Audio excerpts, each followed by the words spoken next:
Good afternoon, ladies and gentlemen, and welcome back to Weather Center Nazario. Today is November 4th, 2023. Thank you very much for joining me on this wonderful Saturday afternoon. I hope everything has been great for you guys, and you managed to start the weekend on a high note. I have quite a bit of information to pass along to you today, so we're going to waste no time. Fasten your seatbelts, guys. Let's jump right in, because let's just say drought relief for the southeast and the Gulf Coast may be on its way, but it comes with a twist, and we're going to talk all about that today. First and foremost, let's zoom on in immediately down to the Caribbean, especially the Western Caribbean, where we have flood conditions that continue to go on for Nicaragua, Honduras, and parts of Belize, into the Yucatan Peninsula, where that air mass interaction and remnants of disturbance 97L continue to ravage most of Central America. Overnight yesterday into this morning after sunrise, it looks like a lot of the thunderstorm activity has since receded, and we're seeing a little bit of a resurgence, mainly off the coast right now. All in all, it seemed like the main area under the gun for significant flooding was going to remain to the coastal areas of Belize, Honduras, and Nicaragua, and it does continue to look like this is going to persist as we go into tonight and early morning hours of tomorrow. Now, if you shoot to the north off the southeastern coastline, you take a look at this cloud feature beginning to take shape off the Carolina coast. This is that low-pressure formation, the cyclogenesis we talked about a few segments ago. If you rewind to somewhere in the middle of the week, I remember discussing a shortwave trough that was moving through the deep southern plains towards the east, and that was going to help to induce a new low pressure off of our coastline. And there you have it, guys. It's starting to take shape, which is number one of two different factors I want to discuss in this video that are not only going to play a role in our short-term weather in terms of what's going to increase our rain chances and maybe a little bit of additional tropical activity down in the Caribbean. Secondary to that, if we go off to the southwest, you can see this very interesting cloud feature indicative of some new subtropical jet energy that's making its way through Baja California into northern Mexico. This is a clear indication that our SGJ is alive and well, because if you look at these very thin wispy filaments of cloud cover, what you're witnessing here is textbook transverse banding. And that means one thing is for certain: transverse banding is an immediate sign that our subtropical jet is there, it's strong, and it's increasing speed, which is why we're starting to see this subtropical ridge take shape moving into southern Texas and eventually the rest of the southern plains, which is also going to help our environmental flow in terms of trying to get some moisture up there into the south along the Gulf Coast and hopefully western Florida. Now, quickly moving west to east, you can see a very, very large barotropic low moving into British Columbia, with its influence being felt across the Pacific Northwest, the Great Basin of Idaho, Montana, and Wyoming, spreading into the Four Corners region as we go throughout the rest of the day today. This is going to increase rain chances and our surface level non-convective wind threat as the jet level energy comes across the Pacific Northwest, begins to interact with our higher Rocky Mountain ranges down there, and gives us a little bit of that cross barrier flow that I've alluded to on several different segments now. You could even see just downstream of this along the front range of the Rockies, where it looks like a cross barrier flow wind event just concluded with the exiting of our next polar front jet max that's supporting a low over the northeast, the eastern Canadian provinces, and Hudson Bay. And then last but certainly not least, we can't forget about Tropical Storm Pilar, who is still out there active in the eastern Pacific, looking much healthier than where she was originally perched off the Central American coastline, now with numerous thunderstorms wrapped around the center of circulation, so I wouldn't be surprised if we're seeing a little bit of strengthening as she continues to transition off to the west, eventually fading out as she gets further and further into the Pacific Ocean. Alright, so we're looking at our 12Z 300 millibar European model forecast, and the reason we want to bring this up is I want you guys to mainly fixate on what's happening below this line. Everything to the south of this pink line that I've drawn is going to be really, really crucial to what happens not only over the next couple days, but over the next 7 to 10 days more than likely. Now, as I take this through time, if you look down there over the deep south through parts of Mexico, Texas, you can see that jet max associated with the subtropical jet moving through. And what this is going to do is help to further induce that cyclogenesis, that low spinning off the southeastern coastline, and help to move it off to the east-northeast away from any general landmass.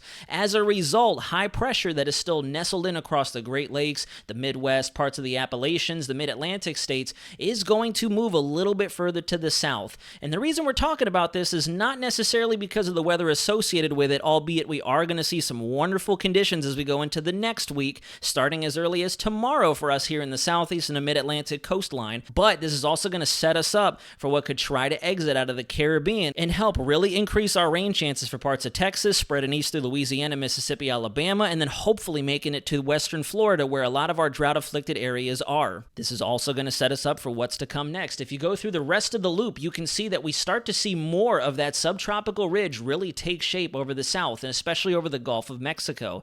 Hear me out, guys.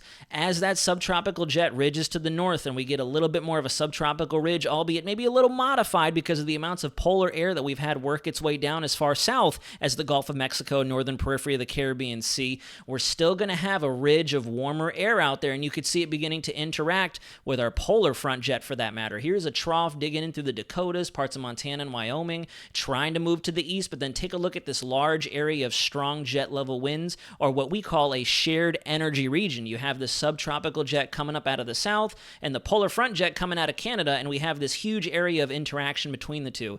As such, because we have such a strong core of winds, if you look down over the south, once again, look at how much that ridge tries to build in across the Caribbean. And to give you a hint of what the rest of this segment is going to be discussing on top of our increasing rain chances, look at this small little pocket of elevated winds at the jet level. If you take a look at what it does as you get towards the tail end, the extreme tail end of this loop, it moves into the Gulf and then quickly transitions over towards the state of Florida. We're going to talk about that here in a second, but I think you guys are picking up what I'm putting down already, just using hints and context clues. Real quickly, we're going to transition through our GFS, the 12Z GFS, just to kind of highlight those baroclinic systems moving over the Rockies. You can see our higher terrain snowfall threat is going to continue, as well as our increased rain chances for the Great Lakes, some mixed precip happening closer to the Great Lakes area as we go through that transition between the polar air and the warm sector associated with this frontal system. The warm front's probably somewhere right in through here, which is where you can see that transition between rain, mixed precip, and then eventually snowfall, where that 540 thickness line is. All that warm air around the high, like I said, guys, is also going to help to hopefully increase our rain chances in the south, because with that high pressure parked off the northeast and the mid-Atlantic coastline, you can see that as that anticyclonic flow draws moisture out of the Atlantic and out of the Caribbean, that's all still untapped warm equatorial temperatures and moisture. So as a result, as you continue through this forecast loop, you can see we do get a very, very pronounced interaction between the two. That bona fide polar air coming across the Rockies, across the Great Plains, meets up with that maritime tropical air over the Gulf of Mexico and likely amplifies the amount of precip coverage we get down there. And of course, you guys guessed it, the good old GFS is showing another tropical system trying to escape from the Caribbean into the Gulf of Mexico and eventually propagate into Florida. Now, at first earlier today, I took this with an extreme grain of salt, and I honestly was rooting for it, not necessarily for a tropical system, but because look at the amount of precip this would bring to a lot of us down here who are facing the dry conditions, albeit the prolonged drought conditions that we've seen throughout much of the late summer and into the early portions of fall. Now, again, I wanted to take this with a little bit of a but let's go ahead and move over to the 12Z Euro now. So we're looking at our precipitable water just to get an idea of exactly how much potential rain we could get down there in the south. And as we quickly transition through this loop as well, you can see as that return flow begins over the Gulf, precipitable water values go up very quickly on the backside of that high pressure. There you have it. There's that interaction kicking off widespread showers and storm for Texas, parts of Louisiana, spreading into the rest of the Gulf Coast states.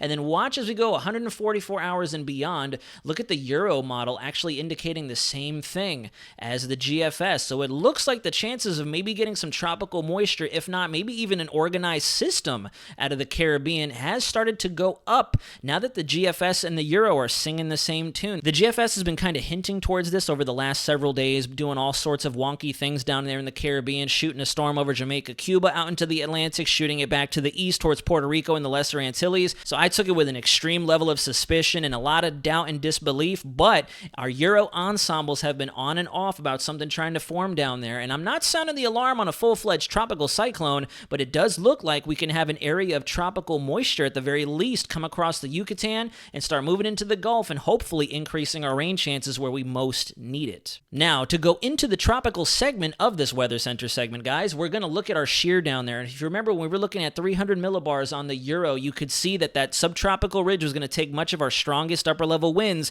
to the north over the deep south and into the central portions of the United States. As such, the Euro Euro actually has a good opportunity for something to form up down there. There you have it. There goes the ridge beginning to take shape over the south with a lot of good wind shear still propagating across the Caribbean and the Gulf. But watch as we go towards the back end of the loop. As you take this further through time, that area begins to ridge to the north, and there you have it. We have a clear, cut and dried area where we could see some sort of tropical development, and it looks like the model's even indicating a little bit of outflow with that system going across the Yucatan, trying to make its way into the Gulf of Mexico. Very tail end of the loop, you can see that the shear is really starting to wane off itself throughout the Gulf and much of the Caribbean, so it looks like we might have a small window of opportunity for some favorable conditions to set itself up over the West Caribbean and the Gulf for that matter. Now, very quickly, before we dive deep into what could be happening down there in the tropical Caribbean, we're going to quickly go through our 12Z GFS once again. This is our 700 millibar geopotential height and vorticity product because I mainly want you to see how much of a widespread non-convective wind threat could be happening through Idaho, Montana,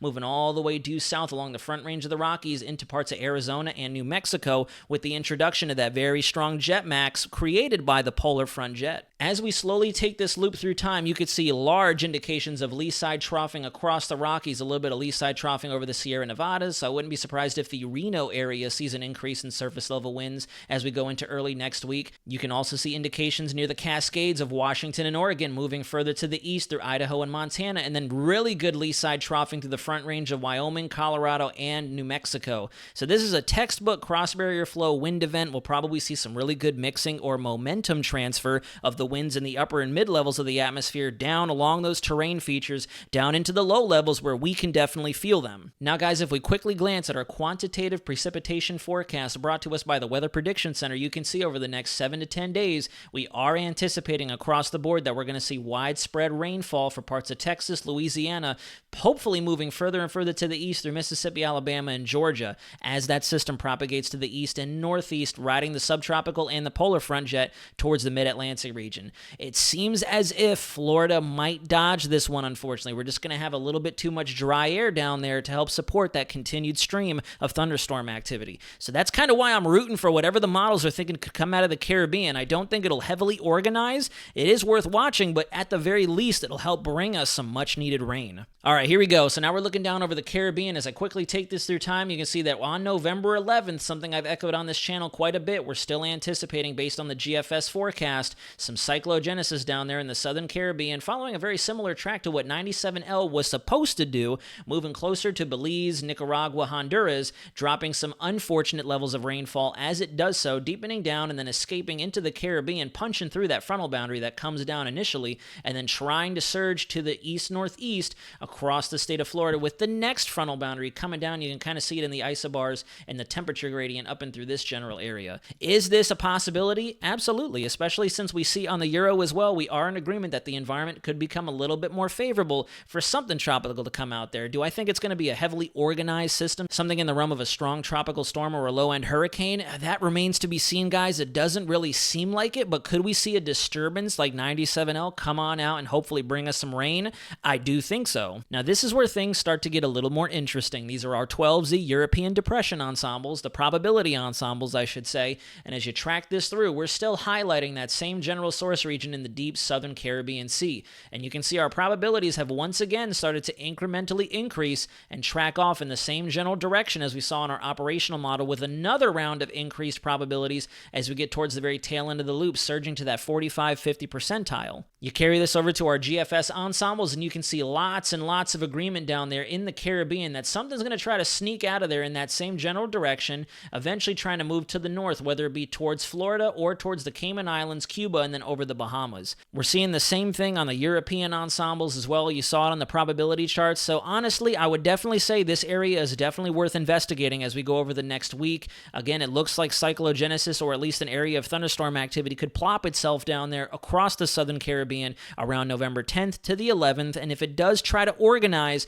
we could maybe see something in the realm of a depression or tropical storm Vince as we get into the 12th and the 13th of this month. Still a bit of a ways away. Today's only only November 4th, so we have a lot of time to continue to analyze this and see if it bounces extremely back and forth like we saw of the likes of 97L, or could this actually be the one that does get going? We've kind of missed the forecast, a lot of us have, in terms of predicting whether Vince was going to come out of that first system that formed out over the Caribbean, if it was going to happen up to the north of the Antilles, moving towards the Bahamas, and then as we all know, it was a huge forecasted bust with 97L, albeit still creating some severe conditions over Central America, but we haven't gotten Vince yet. So usually it's the third time is the charm. In this case, maybe it's the fourth time. Real quick, guys, we're going to rapidly go through the European model. This is the deterministic run for 12 Zulu, and after you get out 144 hours, you could see a large influx of precipitable values out there, a good amount of rainfall expected for the central and southern Caribbean. You take this through to the end of the loop, and it does look like it tries to consolidate, bringing some heavy rain to areas that just don't need any more rain. But you can also take a quick glance along the Gulf Coast, and you can see that we are expecting our rainfall chances in Florida, the Gulf Coast states, and into Texas to go up as we go over the next several days. And then once again, towards 240 hours in the Euro model, there is a closed low that tries to move into the Gulf of Mexico. From there, guys, it's kind of up in the air. Could it continue to propagate to the north, getting sheared apart, increasing rain chances for Louisiana, Mississippi, maybe the rest of the southeastern United States to its entirety? Absolutely. Could this try to organize a little bit further and do something similar to the GFS and what the 200 millibar level was showing us? That is also a possibility. In the end, this is good news for the drought. Could potentially be bad news if the Gulf of Mexico does end up a little bit more favorable than what we're anticipating to develop something in the realm of an organized tropical cyclone. Anyways, folks, we're going to go ahead and close out the video. Thank you so much for tuning in today, guys. I hope you've had a great start to your weekend, and it continues to remain on that high note as we work our way into next week, the first full official week of November 2023. We are on the tail end of hurricane season, and honestly, I'm very surprised that I'm still doing these tropical update videos. Lots of organized weather going on across the lower 48, and I'm hoping that we can get our rain chances up down here in the deep south and the southeast U.S. because we definitely need it. In fact, I'm ready to say, Central America, can we borrow some of that rainfall from you guys? Because shucks, it's starting to look dry even in my own neighborhood. The grass is starting to brown over and the trees are starting to die. But anyways, folks, we'll see you again soon. Tomorrow will likely be my usual hiatus from the Weather Center segments, my break from content creation, so we'll see you again Monday unless something groundbreaking pops off for me to report on tomorrow. Until next time, guys, have a great rest of your weekend. This is Weather Center Nazario, signing out.